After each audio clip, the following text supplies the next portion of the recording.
Morning সবাইকে। আজকে Sunday, তো সানডে তো স্পেশাল, সবার বাড়িতেই কিছু না কিছু হবে। তো আমি ফার্স্টে ব্রেকফাস্টটা বানাবো। তো এখানে পাস্তা বানাবো আজকে, হোয়াইট সস পাস্তা। সেটা গরম জল হয়ে গেছে, দিয়ে দিলাম নুন আর একটু তেল। এবারে পাস্তাটা দিয়ে চলো, এবার পাস্তাটাকে ভালো করে বয়েল করে নেব। চলো, আমার পাস্তা একদম সিদ্ধ হয়ে গেছে, এবার এটাকে আমি ছেঁকে নেব। চলো, এখানে কিছু সবজি কেটে নিয়েছি পাস্তার জন্য। তো দু রকমভাবে বানাবো। তো ফার্স্টে সবজি দিয়ে সেটা বানিয়ে দিচ্ছি। তেল দিয়ে দিলাম, দিয়ে দিচ্ছি পেঁয়াজ দিচ্ছি। চলো, পেঁয়াজটা দিয়ে হালকা ভাজা হয়ে যাবে, দিয়ে দেবো আলু, বিনস, গাজর, ক্যাপসিকাম, বেল পেপার সব দিয়ে দিচ্ছি অর্ধেক নিয়ে। চলো, এগুলোকে ঢেকে দেবো, সবজিগুলো সিদ্ধ। চলো, ওদিকে সবজিগুলো ভাজা হতে হতে এদিকে কটা ডিম একটু ভেজে নিচ্ছি।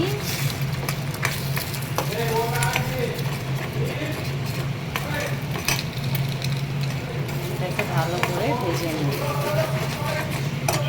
চলো, সবজিগুলো ভাজা হয়ে গেছে, দিয়ে দিচ্ছি। এবারে এটাকে ভালো করে নিই। চলো, এবার দিয়ে দিচ্ছি একটু লঙ্কার গুঁড়ো কালারের, আর দিয়ে দিচ্ছি একটু টমেটো সস, আর দিয়ে দিচ্ছি প্যারি প্যারি মশলা। ভালো করে মিক্স। চলো, এটা হয়ে গেছে, দেখো কি সুন্দর লাগছে। এর মধ্যে দিয়ে দিচ্ছি ডিমের ভুজিয়া। এটা কিন্তু হেভি লাগে খেতে, পেরি পেরি মশলাটার জন্য কিন্তু এর স্বাদটা আরও বেড়ে যায়।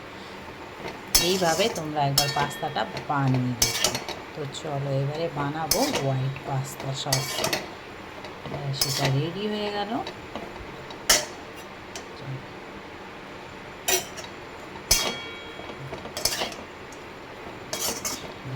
এটা নামানোর আগে একটু মিক্স হার্বস দিয়ে দিলাম, আরও ফ্লেভারটা স্ট্রং হবে।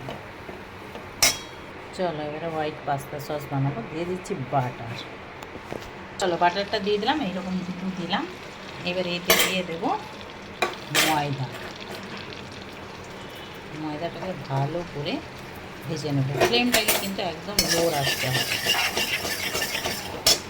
চলো, দিয়ে দিলাম অল্প একটু চিলি ফ্লেক্স দিয়ে দিচ্ছি। আর এবারে এটা ভালো করে ভাজা হয়ে গেছে। এইবারে দিয়ে দেবো দুধ। দুধটা দিয়ে এটাকে ভালো করে মিশিয়ে নেব। চলো, এবারে একটু এতে নুন দিয়ে দিই। চলো, এটা ফুটে আসলে পাস্তাটা দিয়ে দেবো। তো আমি এখানে রসুন কুচিটা দিইনি, তোমরা চাইলে দিতে পারো। আমি ওই যে মিক্স হার্বসটা দেবো, ওই জন্য আর রসুন কুচি দিই। তো এটা ফুটে গেছে, এবারে দিয়ে দেবো এই যে পাস্তাটা, যেটা সিদ্ধ করে রেখেছিলাম। এই যে, তো এটাকে এবারে ভালো করে মিক্স করবো। চলো, এবারে দিয়ে দেবো চিলি ফ্লেক্স আর এই মিক্স হার্বস, এতেই এর ফ্লেভারটা নিয়ে আসবে। তো দিয়ে এটাকে ভালো করে এবারে মিক্স করব। তো এই দেখো, আমি খুব সিম্পলভাবে করলাম। তোমরা চাইলে এখানে রসুন কুচি, লঙ্কা কুচি দিতে পারো। তো আমি সেটা আর দিলাম না, যেহেতু মিক্স হার্বসে রসুনের টুকরো থাকে, ড্রাই রসুনের টুকরো, সেই জন্যে আমি আর দিলাম। তো চলো, এটা আমার হয়ে গেছে, এবারে এটাকে আমি নামিয়ে নেব। চলো, এবারে গ্যাস অফ। এবারে আমি সার্ভ করে নিচ্ছি। তো দু রকমের পাস্তা আজকে বানালাম। পাস্তা আমি নর্মালি কিন্তু ভেজই বানাই, আমাদের ঘরে ভেজই হয়, কেন এমন দিনে হয় সেটা ভেজই বানাতে হয় আমাকে। তো আজকে একটু বানিয়ে নিলাম নন ভেজভাবে। একটু উপর থেকে সস দিয়ে দিলাম। দেখছি এটা কিন্তু খুব সুন্দর হয়েছে, দারুণ একটা ফ্লেভার বেরোচ্ছে এটা থেকে। এটা তো আমি ফার্স্ট টাইম খাবো, খালি শুনেছিলাম। এবারে আমি সার্ভ করে নিচ্ছি। তো দু রকমের পাস্তা আজকে বানালাম। পাস্তা আমি নর্মালি কিন্তু ভেজই বানাই, আমাদের ঘরে ভেজই হয়, কেন এমন দিনে হয় সেটা ভেজই বানাতে হয় আমাকে। তো আজকে একটু বানিয়ে নিলাম নন ভেজভাবে। একটু উপর থেকে সস দিয়ে দিলাম। দেখছি এটা কিন্তু খুব সুন্দর হয়েছে, দারুণ একটা ফ্লেভার বেরোচ্ছে এটা থেকে। এটা তো আমি ফার্স্ট টাইম খাবো, খালি শুনেছিলাম। এতে আর একটু নয় সিজনিংটা দিতে হবে। নে এবার 3 নিবি নে।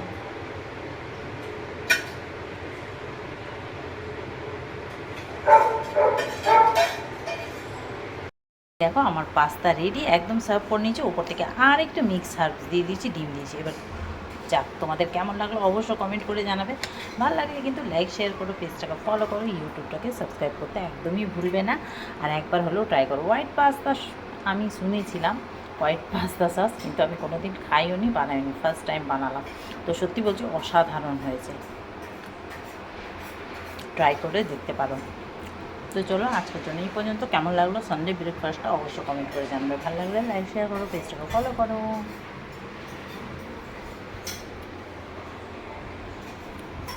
বেলা হয়ে গেল, কোনো কিছু হলো, খালি টিফিনটা হলো আর জোগাড় করেছি। এবারে নুন হলুদ মাখিয়ে দিচ্ছি ট্যাংরা মাছ, চিংড়ি মাছে।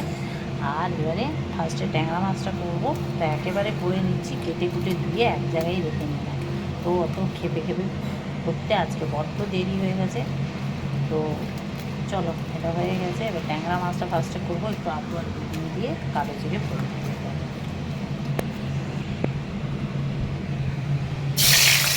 চলো, এবার মসুর ডালটা বসিয়েছি, কাঁচা পেঁয়াজ, ডালটা আগে সিদ্ধ করে নিয়েছিলাম একটু, কাঁচা পেঁয়াজ, টমেটো, কাঁচা লঙ্কা দিয়ে খালি তেল দিয়ে সিদ্ধ করবো। আর ঠিক মাথা মাথাতে দেবো।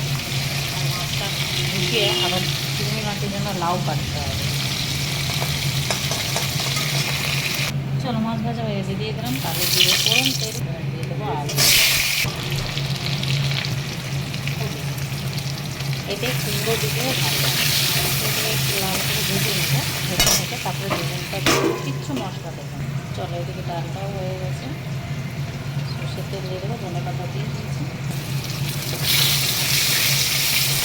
ভাজা ভাজা হয়ে গেছে। চলো, দিয়ে দিলাম বেগুন।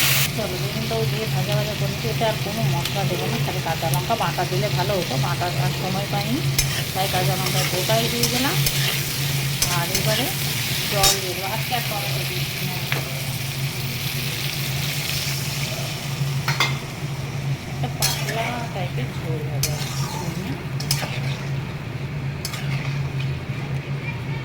ঝোলটা ঢেকে দেবো, ঢেকে 5 থেকে 7 মিনিট লো হিটে ফুটিয়ে দিই, তারপরে মাছগুলো দিয়ে আবার। চলো, এইবারে দিয়ে দেবো ট্যাংরা মাছ জন্য। এইবারে এটা আস্তে আস্তে লো ফ্লেমে আরও 5 থেকে 7 মিনিট রান্না হবে। চলো, একদম হয়ে গেছে। এবারে নামানোর আগে ধনে পাতা, ব্যাস। এবারে নামিয়ে দেবো এটা, এটা এইরকমই থাকবে। চলো চলো, এটা কমপ্লিট। রান্নাঘরের কী অবস্থা! এবার চিংড়ি মাছটা করবো লাউটা দিয়ে, আর লাউটাকে ধুয়ে কেটে নিচ্ছি। চলো, দিয়ে দিচ্ছি জিরে, এলাচ, দারচিনি, ফোড়ন। আর একেবারে মাছটা ভাজবো, একেবারে রান্না করবো। ওই মাছ ভেজে তুলে আমি রাখবো না, কারণ ওই রকম করলে না চিংড়ি মাছ ডবল ডবল ভাজা হবে, কষানো হবে, তার চিংড়ি মাছটা স্টিকি হয়ে যায়। তো যাই হোক, আজকে একটু পেঁয়াজ দিয়ে করবো। আমি তো নর্মালি করি, পেঁয়াজ দিয়ে করি না কোনো দিনও, আজকে একটু ভাবছি পেঁয়াজ দিয়ে করবো। চলো, এবারে দিয়ে দেবো চিংড়ি মাছটা, চেপে চেপে ভালো করে। চলো, হাই ফ্লেমে মাছটাকে 2-3 মিনিট ভালো করে ভেজে নেবো। জলটাও পুরো টেনে গেছে, এই দেখো ভাজা ভাজাও মোটামুটি হয়ে গেছে। একদম লাল করবো না, চিংড়ি মাছ বেশি লাল করে ভাজলে কিন্তু ওই স্টিকি মতো হয়ে যায়।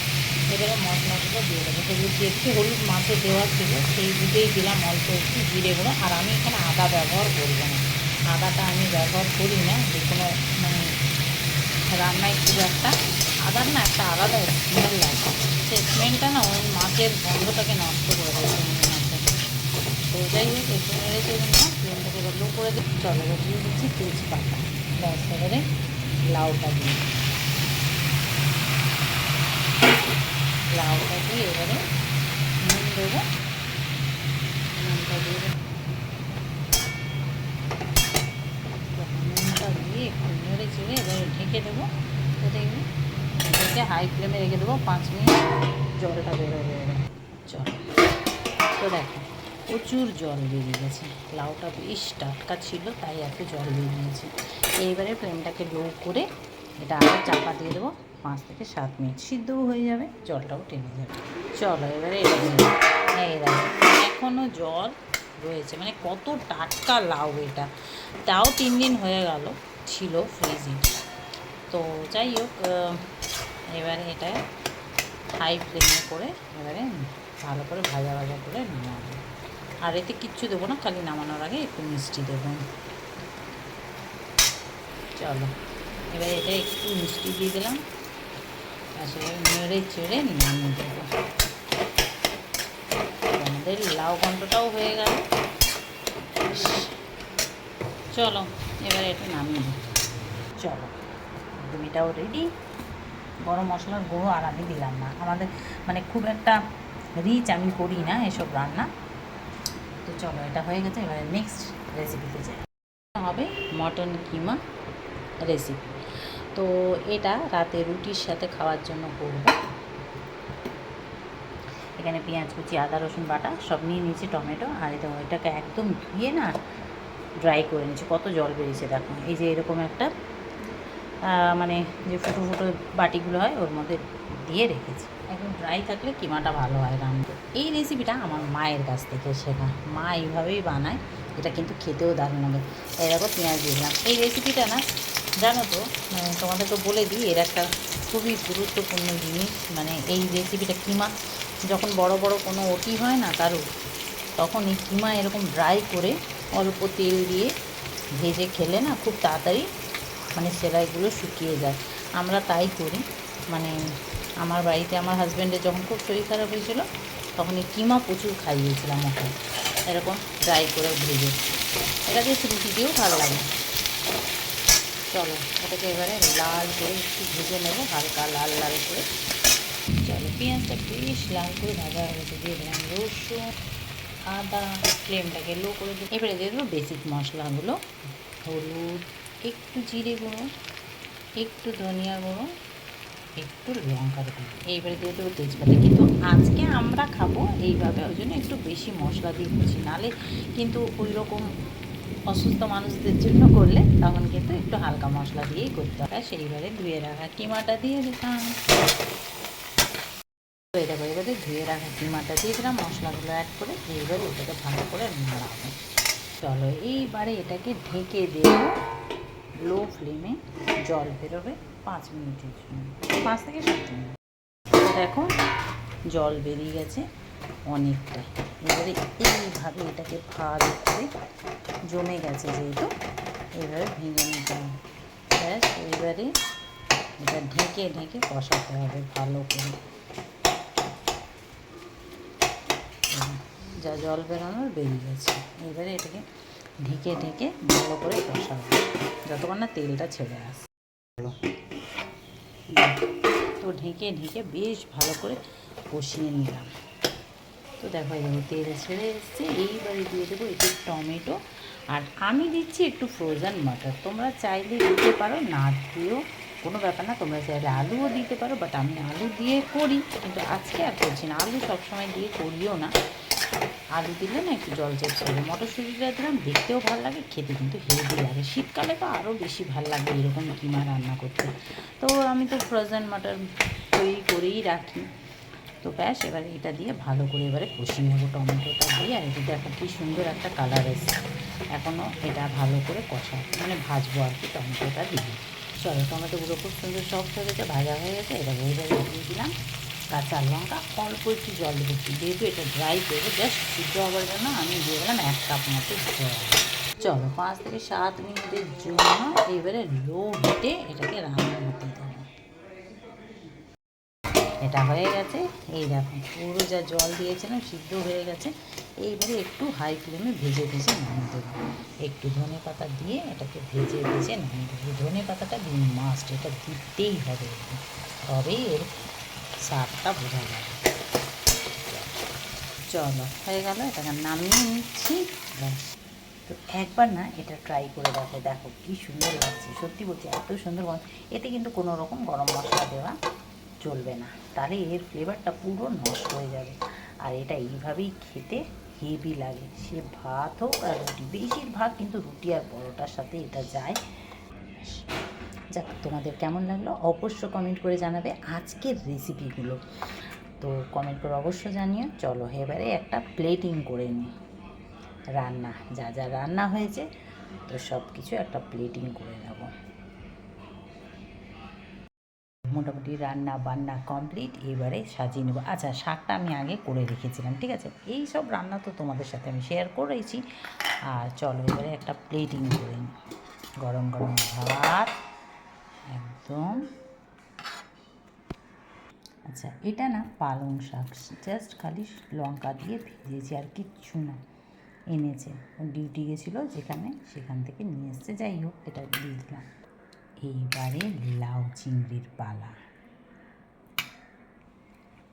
এবারে সিদ্ধ ডাল। আজকে অনেক দিন পরে একটা রান্নার ব্লগ তোমাদের সাথে শেয়ার করলাম। সকালে ব্রেকফাস্টকে নিয়ে দুপুরের লাঞ্চ। এটা তো তোমরা দেখেইছো। দেশি ট্যাংরা, ডিম আছে আবার সাথে।